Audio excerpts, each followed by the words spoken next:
is Shark and Ray Advocates Push for CITES listing of 18 species of endangered sharks.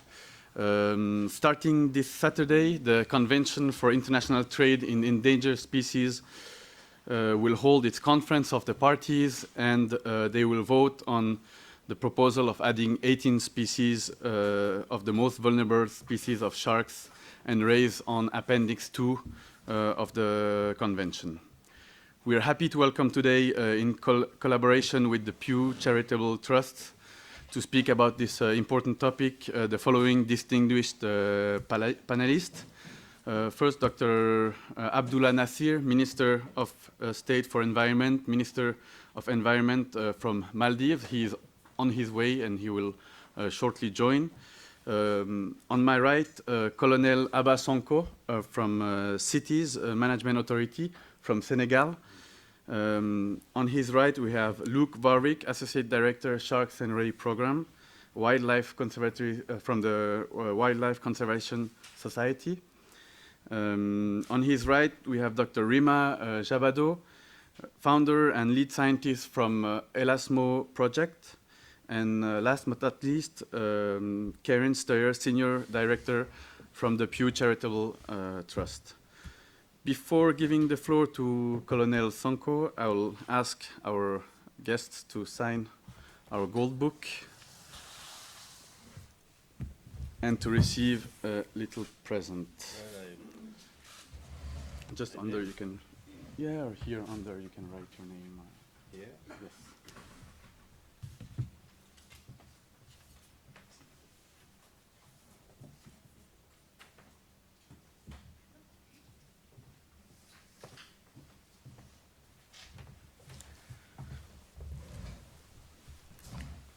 You can give them to, yes, okay. Thank you very much. Colonel SONKO will speak in French, but his speech is also available in English for those who would like to have a copy. Colonel SONKO, you have the floor. Merci,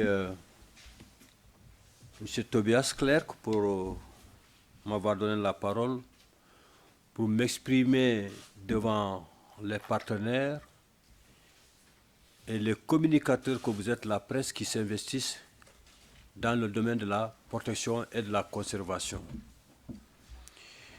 Je m'appelle Colonel ABBA SONKO, je suis l'autorité de gestion de la CITES au Sénégal. Ça fait 10 ans que je gère la CITES.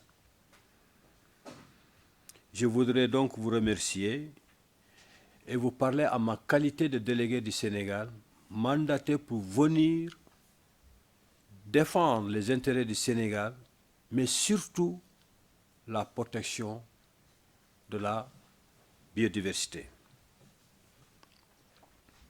Le Sénégal est un pays situé en Afrique de l'Ouest. Et comme l'a dit le facilitateur, l'une des principales causes pour les requins et les raies est la demande du commerce international en ailerons de requins destinés à faire des soupes. C'est des mets de luxe, c'est des mets de luxe. Lorsque vous entendez parler de la pratique de fining, je ne sais pas l'anglais comment vous l'appellerez, et de la soupe d'ailerons de requins, il se peut que vous ne pensiez pas aux raies telles que les raies guitares de mer et les raies wetfish. Cependant, les ailerons de ces espèces figurent en réalité parmi les ailerons les plus coûteux et les plus lucratifs sur le marché. Cela entraîne un déclin drastique de leur population, comme ce fut le cas il y a quelques années avec les poissons-scies. Les poissons-scies, qui est une espèce importante pour le Sénégal, parce qu'on le retrouve comme emblème sur notre monnaie de l'UEMOA, le CFA. Donc il y a 8 pays qui partagent cette monnaie, et quand vous avez le billet du CFA, vous verrez le spécimen du poisson-scie. Ça a donc la valeur économique. Collectivement, ces espèces de guitares de mer et de raies redfish sont maintenant considérés comme les poissons marins, autant pour moi, les plus menacés au monde et ont récemment été classés dans la catégorie en danger critique par l'ICN. Nous sommes confrontés à une menace réelle et très sérieuse car nous risquons de perdre les populations de ces espèces, tout comme nous avons perdu celle du poisson si nos propositions ne sont pas adaptées à la présente CITES. Ces propositions n'interdisent même pas la capture ou le commerce de ces espèces et demandent simplement une régularisation mondiale de leur commerce. Malgré tout, certains pays s'opposent à ce pas d'en avant. Inscrire une espèce à l'annexe 2 de la CITES n'est pas synonyme de restriction. C'est-à-dire, on demande la régularité, la durabilité et la traçabilité. C'est ça qui explique l'annexe 2. Ce pas est petit, mais crucial pour assurer la conservation de ces espèces, car mieux vaut prévenir que guérir. En tant que pays de pêcheurs, nous sommes responsables de la conservation et de la bonne gestion de nos ressources naturelles. Mais ces espèces étant migratrices, nous ne pouvons faire ces efforts seuls. C'est des ressources partagées. Je donne un exemple. La semaine-là, les espèces que je viens de citer, raie, guitare, mako et redfish, sont sur les côtes mauritaniennes. Si le Sénégal se met à prendre des dispositions de conserver et que la Mauritanie ne va pas dans le même sens que nous, mais c'est peine perdue. Donc c'est pour cela qu'on dit qu'il faut une approche partagée. Mais ces espèces, j'ai dit le Sénégal et les parties de la région de l'Afrique de l'Ouest ont joué un rôle essentiel dans l'inscription des espèces de requins et raies aux annexes de la CITES les 2 dernières COP et nous continuerons le combat à la COP 18 cette année. Un grand nombre de pays co-auteurs de ces propositions de la région ouest-africaine ont soumis une déclaration soutenant l'inscription des 18 espèces à l'annexe 2. Donc, comme vous partez sur cette proposition, pour la première fois, je suis à ma 3e COP, 55 États sont co-auteurs pour défendre ces espèces. Ça veut dire que les gens ont compris la menace. La menace, elle est mondiale, planétaire. Le Sénégal appelle toutes les parties à la CITES à soutenir les propositions d'inscription des requins mako, des guitares de mer et des raies redfish à l'annexe 2. Nous devons adopter ces propositions qui fourniront les mesures nécessaires pour permettre à ces espèces de survivre durant les générations à venir. Je vous remercie de votre aimable attention. Merci bien. Now the floor is for you, Mr. Thank you very much. And pardon my use of English. My French is not up to the standard of you all being able to understand me while I go into detail. But I thought what I'd do here is just give us a little bit of background. Colonel SONKO gave us an incredible insight into why Senegal is proposing these species of shark and ray for listing. But why are we here with the CITES Conference of the Parties coming up in Geneva talking about fish species? I think that's kind of an interesting discussion to have because traditionally that convention, one of the most powerful of the intergovernmental tools available to the world's governments to conserve biodiversity, has focused on terrestrial issues. It's iconic for its work on large land animals such as elephants, tigers and others. It's only quite recently the convention started to look at marine issues. And then when it has, you're talking about species such as sea turtles or cetaceans, not really fish. Increasingly, though, in the last decades, we've seen CITES play a growing role in the regulation of the trade in fish, and particularly sharks. But why sharks? Why are we here talking about sharks and not another species of fish? Well, sharks aren't really like other fish. They grow and mature. They grow slowly. They mature late. They have few young. They're not designed to withstand the level of fishing pressure we're putting them under. So ever since the 1950s, when large-scale industrial commercial fisheries started to grow exponentially in the high seas and countries' waters around the world, sharks were in big trouble. We didn't know that at the time, or certainly it wasn't well known. And it's only over the last few decades we've seen the impact we've already had in these species, with one of the highest percentages of species, of shark and ray species, in the threatened categories when assessed by the ICN of any groups on the planet. So we should be really worried about these species. But again, why CITES? Well, because trade's actually a major problem here. On top of that vulnerability, sharks are often not caught as the primary target in fisheries. They are often targeted, but they're also often bycatch. But unlike bycatch, so incidentally caught, as you'd expect to see with turtles or dolphins again around the world. However, with dolphins and turtles in most places, it's acknowledged that those are species that should be released. You shouldn't be trying to catch them, and you should release them unharmed when you do. With sharks and rays, that's not the case. They're often retained, and in large part, that's because of a really strong international driver. Colonel SONKO touched upon it, but it's the driver is for the shark fin trade. Shark fins are worth a very large amount. It can be as much as $1,000 a kilogram. And that's actually for species considered for CITES listings at this COP, the wedgefish and guitarfish. And that's telling. You've got this huge unsustainable global trade, and huge parts of it, 80%, is still completely unregulated, with millions of animals entering it every year. If that was a terrestrial issue, that would be front page news, with millions of animals dying and this huge unsustainable trade and less than 20% regulated. But here we are in the second decade of this century, and sharks and rays are pretty much unmanaged still in fisheries around the world. They're disappearing before our eyes, and the trade's unregulated. So CITES has made a good start, and I believe Karen will talk about that in a little bit. Since 2013, taking on the implementation of shark and ray listings, and for the first time listing commercially traded species. But it's still less than 20% of that trade that's regulated. And what we see here at this COP is 18 species, 17 of which are already endangered or critically endangered, proposed for CITES Appendix II listing. Now, CITES Appendix II is designed to stop species becoming endangered. So what we can clearly see here is we're acting too late. We're going to lose sharks and rays, large-bodied sharks and rays, in the next few decades, unless we massively increase our speed of progress and the political priority they're given. So it's fantastic to see the government of Senegal, the government of the Maldives, and a record number of other countries. For any species in the entire history of the CITES Convention, there has never been more co-sponsored proposals than these ones put up for this COP.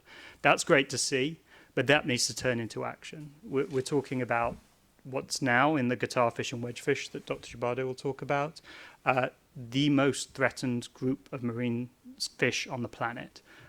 Not protected by CITES, not managed elsewhere in most cases. And the cheetah of the ocean, the two species of mako sharks, the fastest shark, a true top predator eating tuna and other large species on the high seas, caught by its millions around the world in unregulated longline fisheries out of the jurisdiction of any nation on the high seas. These are issues that can be solved. CITES won't be the pure solution that does all of that. However, it's a fantastic start, and we need to move away from unmanaged, unthought of sharks and rays to concerted action around the world to protect them. So, thank you. Thank you, Luke. I think we'll give the floor to Dr. JABADO, who will give us some scientific information. Thank you. Good afternoon, everyone. So my name is RIMA JABADO, and I'm the founder of the ELASMO project. I've been working on sharks and rays for several decades now, with projects spanning the Indian Ocean and more recently in West Africa. And essentially what we do is we monitor and collect data from fisheries and how sharks and rays interact with these fisheries. And what we've seen over the last decade has actually been quite disturbing, especially when it comes to wedgefishes and giant guitarfishes. I used to go to a landing site and measure 20 to 30 wedgefishes and guitarfishes a day. Now, when we go monitor, we're lucky if we see one wedgefish or guitarfish every day or even every week.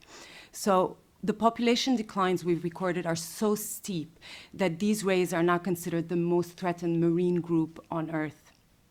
Recent assessments by the IUCN red list of threatened species, so looking at the categories and criteria around the world, showed that out of the 16 species that we are proposing, 15 of them are now considered critically endangered. And these declines of over 80% have happened in a very short amount of time.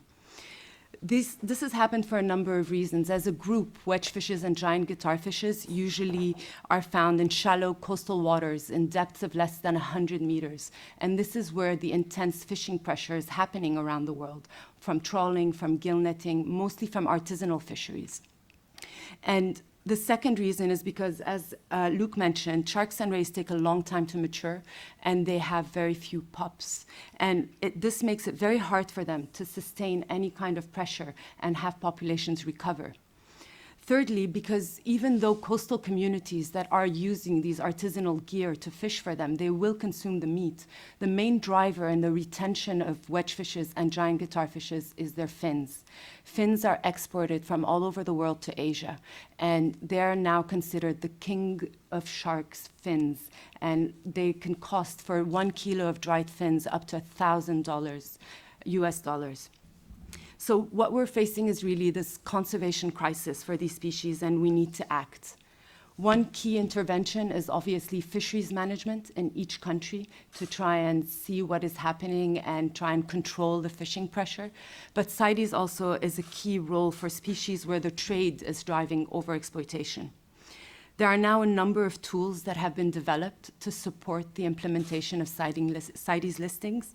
These have been both in the sense of visual identification tools, where customs officials have been trained around the world to identify different species just by looking at the fins, but there are also new genetic tools that have been developed to support implementation. So we've expanded these over the past year to develop tools for wedgefishes and guitarfishes to allow for implementation, easy implementation of these proposed listings, not only for wedgefishes and guitarfishes, but also for makos. So CITES is an important commitment overall on the part of countries for action, and we know that it can now deliver change. So thank you. I'll leave that. Thank you very much. Maybe Karen, you have the floor. Good afternoon. Thank you for staying to the end. I'm the kind of cleanup speaker here, I guess, so I will be brief. You've heard from the other speakers about the threats and the proposals that are going to come forward at the CITES Conference of the Parties in the next 2 weeks. We're fortunate that the countries who've made these proposals, like Senegal, and the international conservation community, scientists, and even a growing sector, large sector of the general public have started to recognize the threats facing sharks. We're starting to see them in a kind of a charismatic megafauna sort of way, and there's growing support for their protection worldwide. In 2013, the first commercially traded shark species were added to the CITES appendices. There are now more than 20 species of sharks that are protected by CITES. And by the time we've concluded the next 2 weeks of meetings, we are hopeful that we will add 18 more to that list. Thanks to these listings, as Luke has mentioned, CITES has become a driving force in global shark conservation and management. Countries have demonstrated a major commitment to implementing the listings and to show that that species can be listed on the CITES appendices and trade can still occur in a legal and sustainable manner. These countries have continued that momentum to properly manage the trade. 3 years ago, John Scanlon, the former Secretary General of CITES, stated that shark and ray listings had been complemented by, in his words, a global collective effort to support implementation that is unprecedented in the 40-year history of the convention. And since then, hundreds of participants from at least 70 governments have continued this implementation by participating in more than 30 workshops on 5 continents. Today, countries are stepping up to support new proposals, and as Luke mentioned, a record-breaking 67 countries demonstrated their commitment by becoming co-sponsors for one or more of the proposals to list sharks and rays in the coming weeks. Within these next 2 weeks, the fate of those 18 species will be decided. Many of those, as you've heard, have been classified as critically endangered, and we will be urging governments to support their inclusion in CITES Appendix II and to implement other conservation measures before they disappear. Thank you. Thank you very much. As Dr. ABDULLA NASEER is still not here, I think we can open the floor for questions. So please just raise your hand and press on the microphone and present yourself. Thank you very much.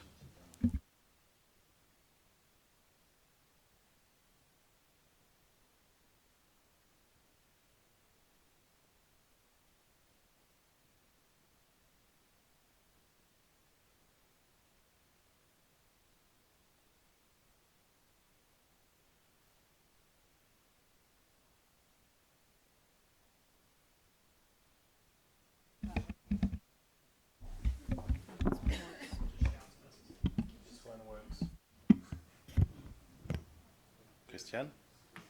This one?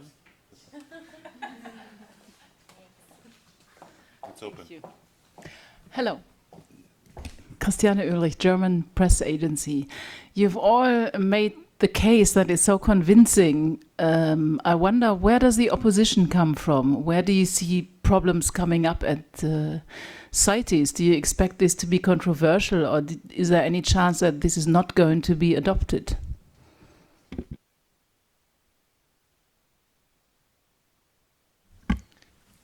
I think that falls into the straightforward category, so I'll answer it. If it's difficult, my colleagues on my right will answer it. So there is actually still incredibly strong opposition to marine species proposals writ large on the CITES Convention. I actually think it interesting, the German government has actually been key to funding the implementation work that Karen spoke about around the world. The wider EU, but particularly the German government, has taken a real leadership role in helping develop training materials on how these proposals can be implemented on the ground when listing.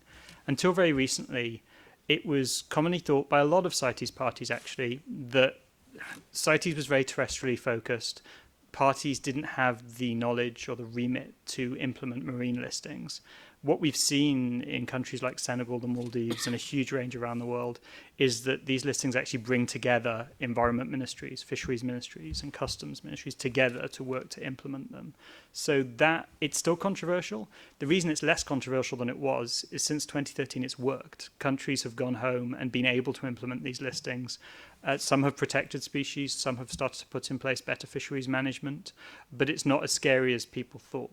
But that reticence towards CITES working more in the marine realm still exists with many parties.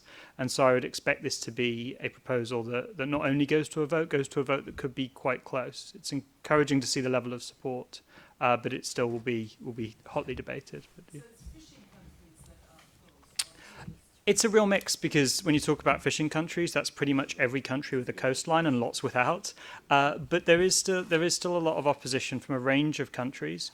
Nations within Southeast Asia, for example, despite being big fishing nations, in general have not been supportive of CITES listings in the past. And I think that opposition could well continue into this COP. So we'll see. But in general, you do get countries from every region of the world, large fishing nations, including the likes of Senegal, who are very strong proponents of this. So it's not just fishing bad, non-fishing good. It's more nuanced than that, but the issue is still controversial.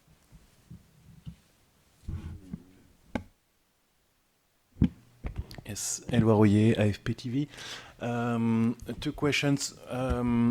Why are you targeting the Annex 2 and not the Annex 1? Is it because it's not realistic enough? And the second question is, could you give us some examples of the positive impact of an Annex 2 listing for the other species of sharks, especially?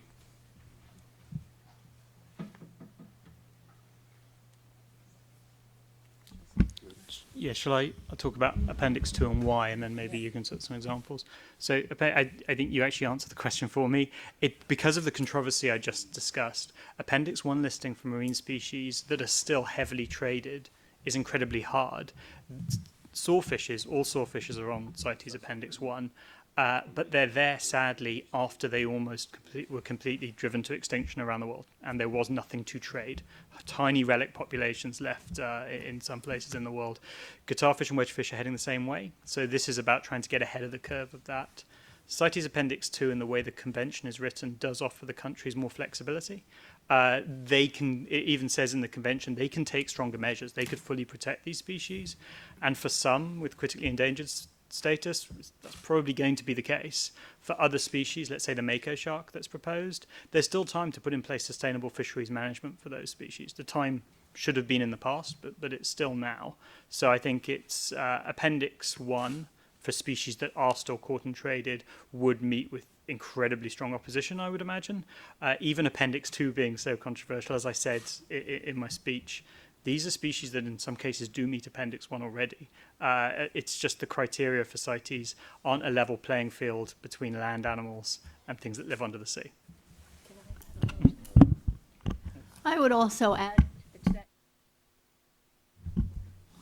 that there are great conservation benefits to Appendix 2 listings.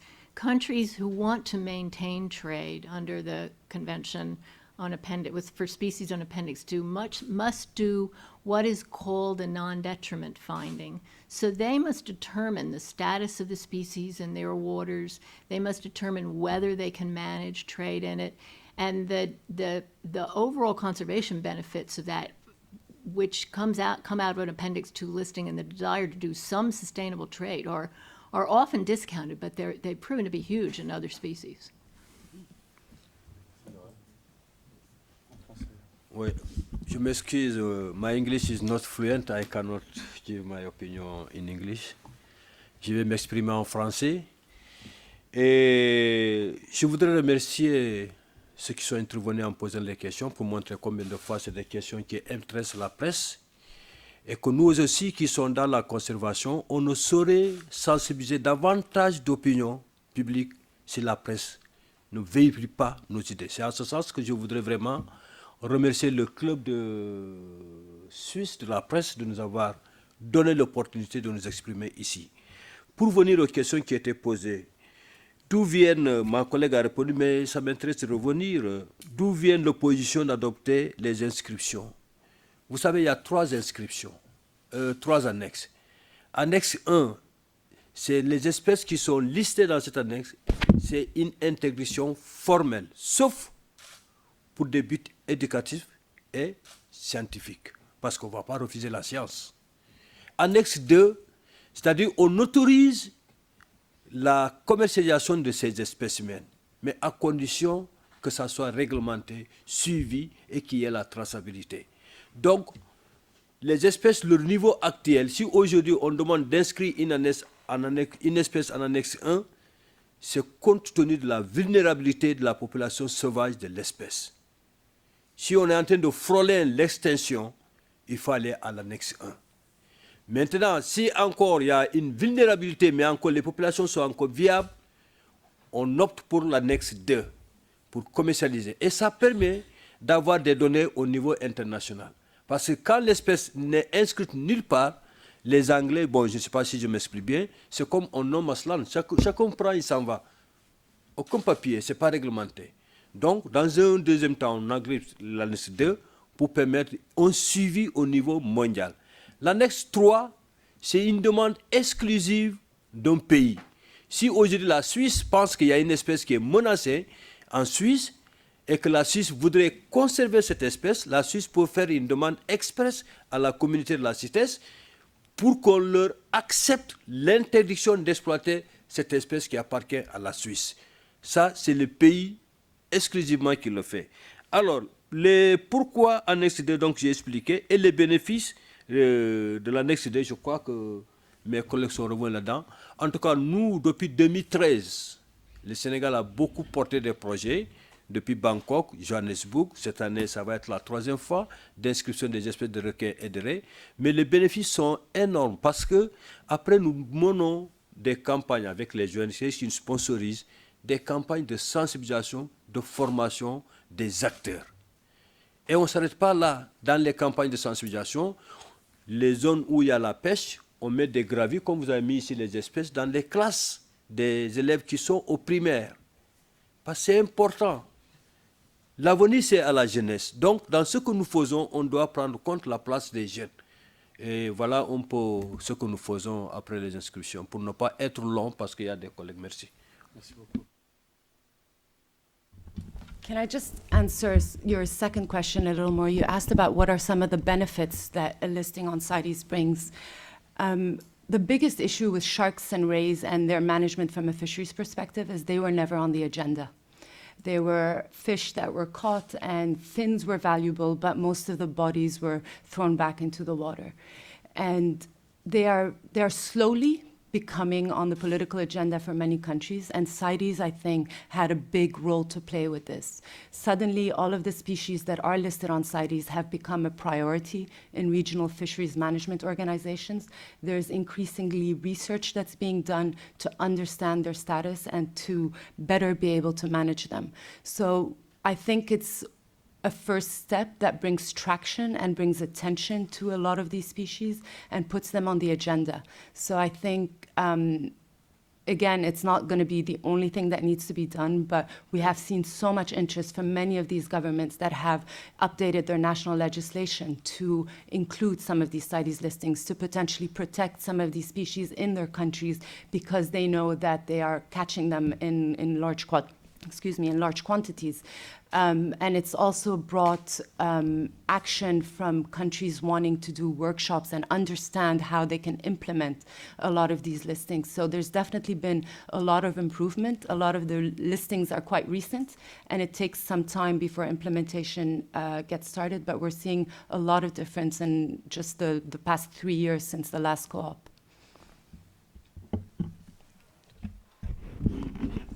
Hi, Nina Larson, AFP.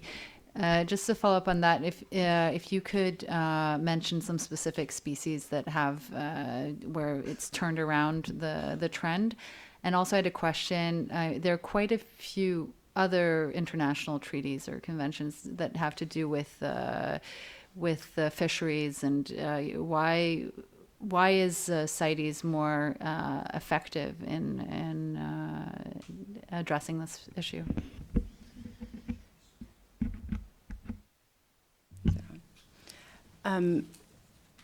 We have not seen species recover yet, and this is the key thing with sharks and rays.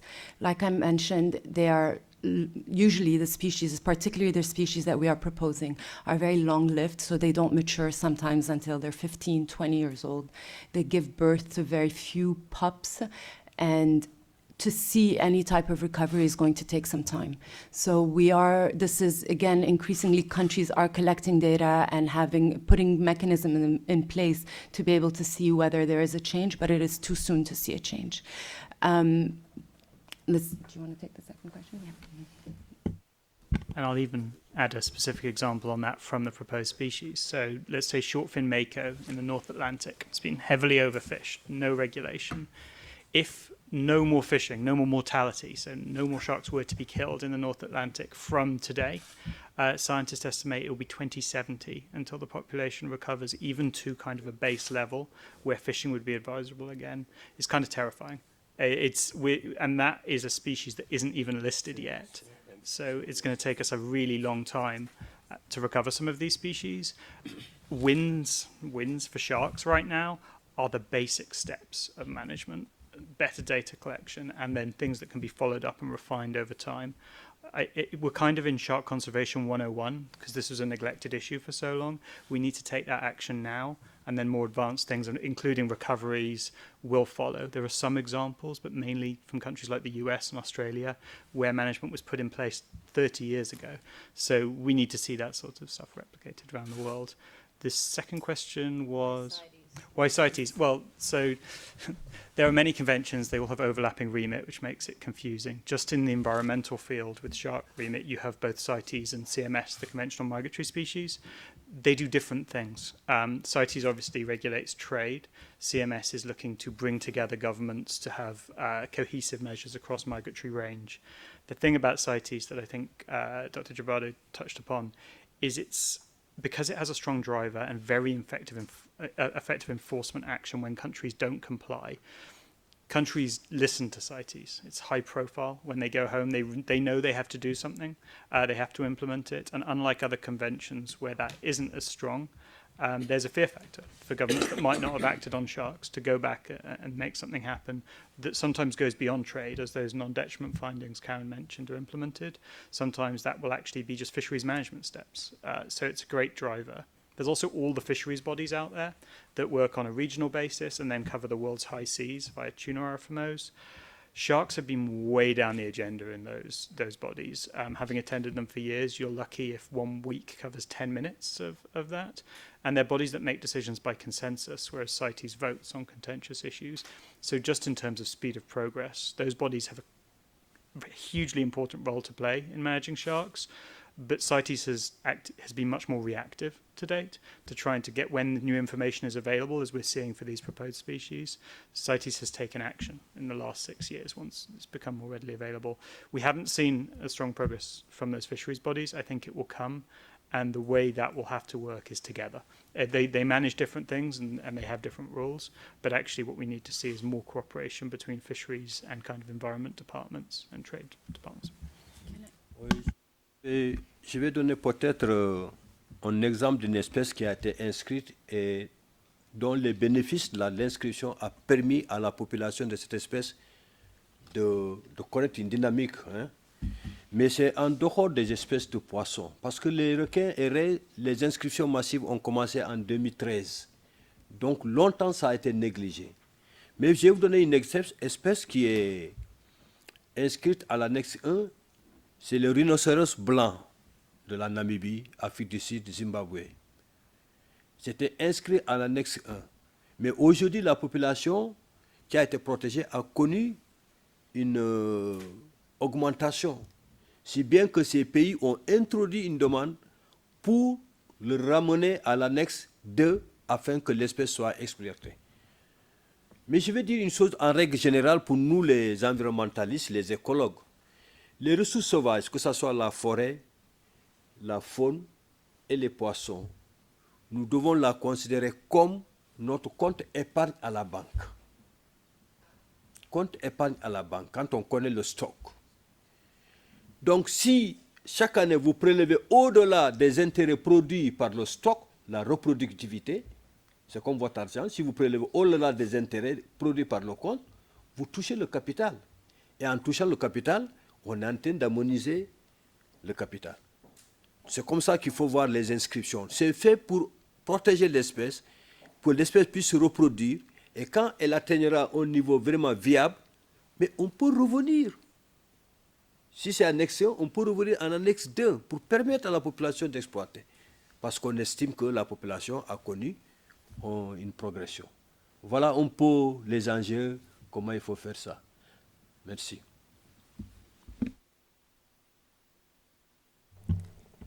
I wanted to add one last comment regarding the question about other agreements and why CITES works better or has a bigger traction in a way. So as Luc mentioned, one of the key ones is the Convention on Migratory Species. The Convention on Migratory Species, like it states, focuses on species that we know are migratory and that are already threatened. So we don't get to have the same species representation necessarily.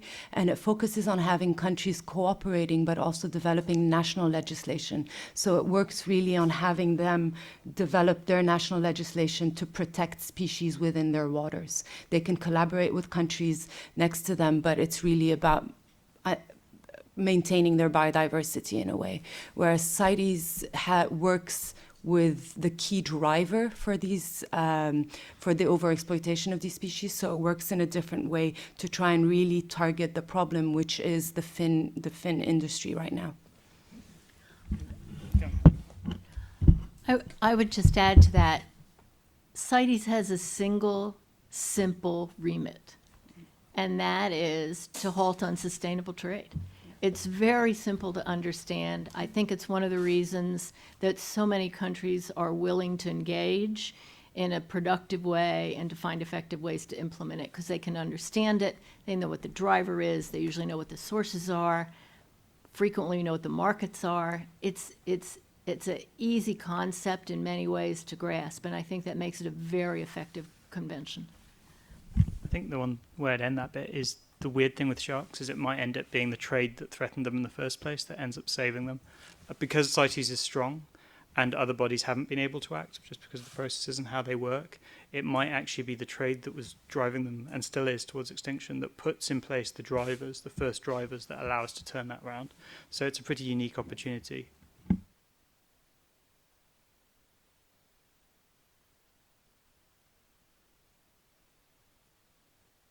Boris Engelson, a local freelancer. So, as already said, you are very convincing, but still I have 3 questions. First, have you considered the pros and cons of this kind of specific campaign? That is, there could be, for endangered species taken individually, 2 possible tactics or strategy. One is to promote the defense of biodiversity, and this is well done. In the past few years, we see that all the time at school, on TV, etc. And then among experts, agree on the rating of urgency and risk of each species. Another way which you are pursuing is lobbying first for your cause, letting the friends of panda do the same, and the friends of the bee, and the friends of the pangolin, etc., which might be productive or counterproductive. I don't know. So this is my first question. Have you ever been thinking on how productive or counterproductive these specific campaigns are, and do you have any way to measure that? I might not be able to answer your question exactly, but let me try in a way that could be helpful. So the Wildlife Conservation Society, where I work, I direct the shark program in WCS. So I just work on sharks. I'm very lucky. It's what I wanted to do since I was a young child. So, you know, makes me happy.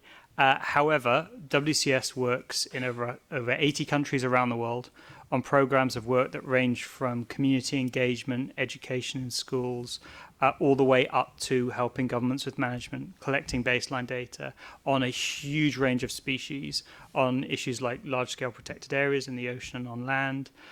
So it's not just a picking out sharks. This panel is very focused on sharks, but I think it's part of a much larger picture for many of the organizations engaging on it. So I don't know if that's perfectly answering your question, but... We as journalists, we then have to balance all these different causes we are being lobbied about, and it becomes, eventually it is difficult to know what message to deliver. You convince us today that the danger on sharks has been underestimated so far, and it is time for us to wake up. That's the message I get. But still, it's a very specific cause, and I'm sure that at Palexpo in a few days I will be confronted with all kinds of urgencies. I think the point to consider is that these battles, if you will, are not mutually exclusive, so that we can take on the cause of sharks, if you will, in the context of a very specific need and a very, as I mentioned, clear remit at CITES to limit or halt unsustainable trade. That does not keep us from, at the same time, working with countries in, for example, their coastal waters to protect shark habitat, or working at international conventions on climate change that may affect forage species for sharks. They can all be done at the same time. Some just take a lot longer than others, but they're not mutually exclusive. So my second question.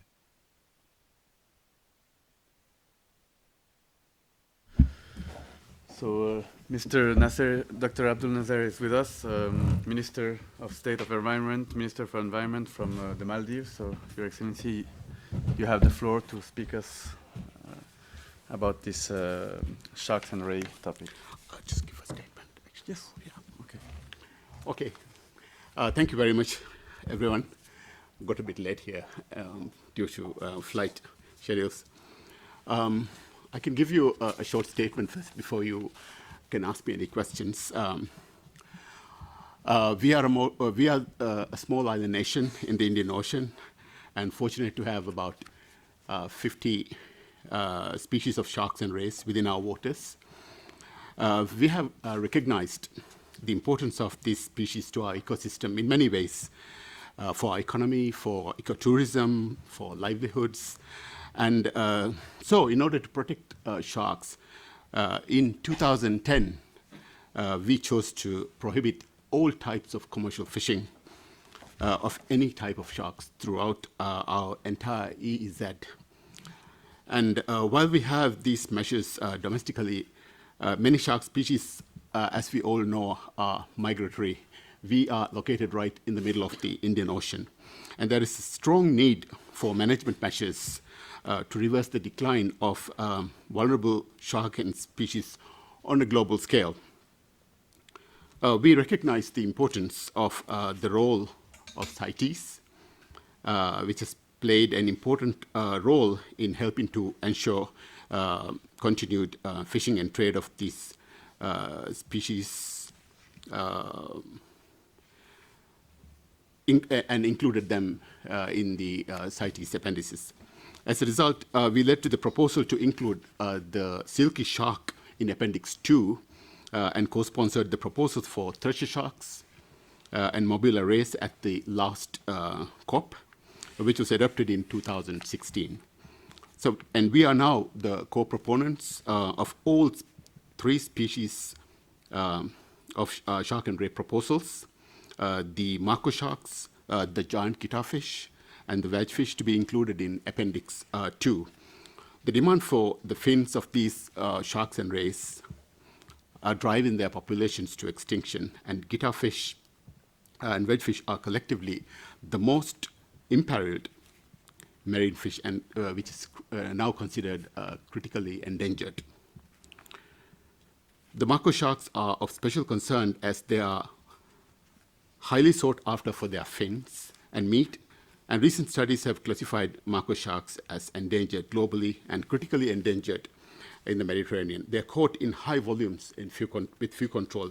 As many as 1 million sharks are taken every year, and there are no existing regional or global management measures in place to prevent their continued declines. So by listing these sharks and rays on Appendix I, we would be ensuring future trade at a global level is sustainable, but also improve the national, regional management to help their population recover before it's too late. And we wanted to see these species protected for healthy oceans and future generations. Thank you very much. Thank you, Dr. NASEER. I think, is there questions specifically from Dr. NASEER from the audience? Is there any further questions, or if not, maybe we can... There are a lot of tourists in the Maldives. I don't know how many shark incidents there are. Do you develop specific campaign and specific type of communication in that context?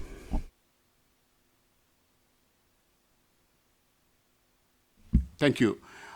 We are very fortunate enough not to have any shark incidences, despite the fact that there are lots of diving for shark watching in the Maldives. Fortunately, we don't have any.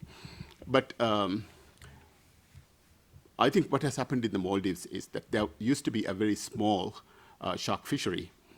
We have been able to convince the fishermen and the communities in the Maldives that watching sharks is better than fishing for them. And we have proven by research and studies that they get better returns actually by conserving sharks. I think what I would say now is, since almost from 2010, more than 15 years, we have conserved, not more than 15, since 2010, for about 8 years. Some of the fishermen who find sharks a nuisance have been trying to lobby for us to open the shark fishery. But it's not because that they would like to catch sharks, but they would like to, their claim is that they have too many shark bites, so which is a very common thing when you go reef fishing, you have shark bites, and they claim that because you have protected sharks, and that's why there are too many sharks now. But we have, from the Marine Research Center of the Maldives and from other studies, we don't have any evidence to prove that there are too many sharks. So we still continue to hold it. So these are some of the things. That is how we manage. We try to work with the fishermen and divers to understand the ecosystem processes better, so that we have been able to maintain the conservation protection. Thank you. Yes, please. Hi, Nina Larson from AFP. Minister, I was just wondering, the CITES listing, if these sharks are listed, shark species are listed, in what way do you think that will help you with your ban on shark fishing in your waters? Well, for the Maldives, we particularly we haven't. We support these marine proposals, especially the shark and ray species. We believe that it's through regional effort and global efforts that we can maintain and we can manage the fisheries. We can't just work on our own, or countries that have proposed these proposals will not be the only people who can work it. So we would play a supportive role, definitely, although we don't have. And we have also seen that some sharks are migratory, especially mako sharks, which are oceanic sharks. If protected, we all have to cooperate fully in order to achieve our objectives.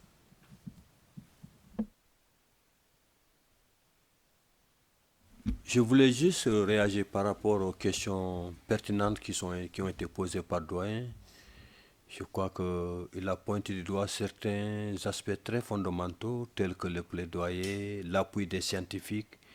Et c'est comme ça que nous travaillons. Parce que toutes les espèces qui sont proposées sur la base des résultats d'études scientifiques qui montrent que, à l'état sauvage, l'espèce est vulnérable. Si on ne prend pas de dispositions, on court le risque d'aller directement vers l'extinction. Voilà comment nous faisons. En tout cas, au Sénégal, nous avons inscrit plus de, je peux dire maintenant, peut-être une dizaine d'espèces depuis que je suis là, entre 2010 et nos jours. Mais nous avons toujours fait un plaidoyer. C'est-à-dire pour chaque espèce, on essaie de voir quels sont les pays qui partagent la ressource, l'aire de répartition de l'espèce. Et ces pays-là, on les consulte avant de soumettre la proposition à la CITES. C'est pour avoir l'essence que ça passe. Parce que si vous voulez pour protéger une chose qui est partagée sans consulter le voisin, mais il peut se dire, mais bon, moi ça ne m'engage pas. Et là, vous n'allez pas. Donc, voilà comment nous faisons le plaidoyer.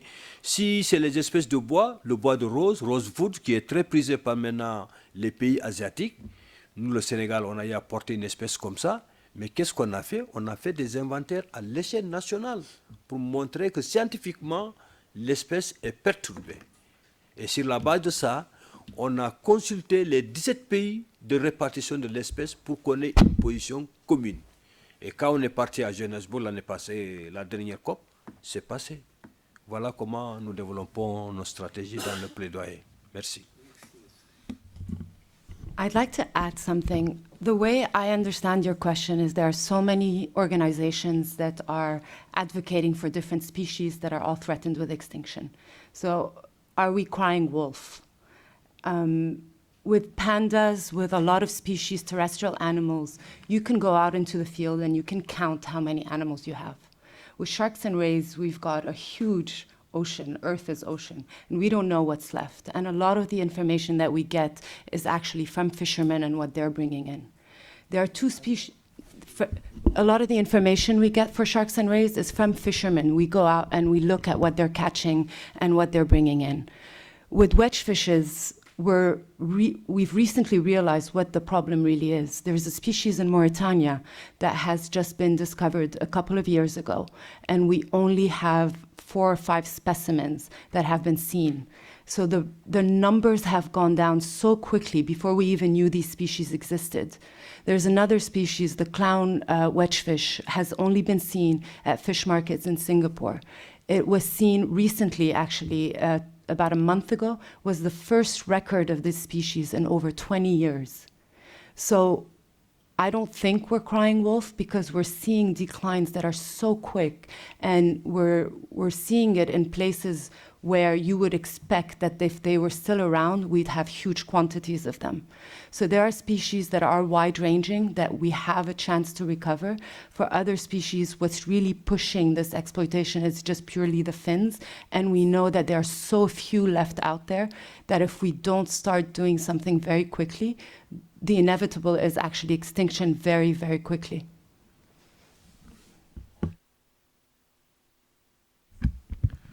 Thank you very much. As I think we made a bit all the topics of this questions, I would like to ask you to join us maybe for a coffee at the back of the door, and thank again the Pew Charitable Trusts and our distinguished speakers for their input. Thank you very much. Since I forfeited my second question, I inform you that in Lausanne lately at the conference of Young Strikers for Climate, there was a 10-year-old boy with sharks on his cap, sharks on his T-shirt, and he had a business card of Shark Ambassador. So I don't know if you were aware of that, but if not, I can find the address and mail it to you.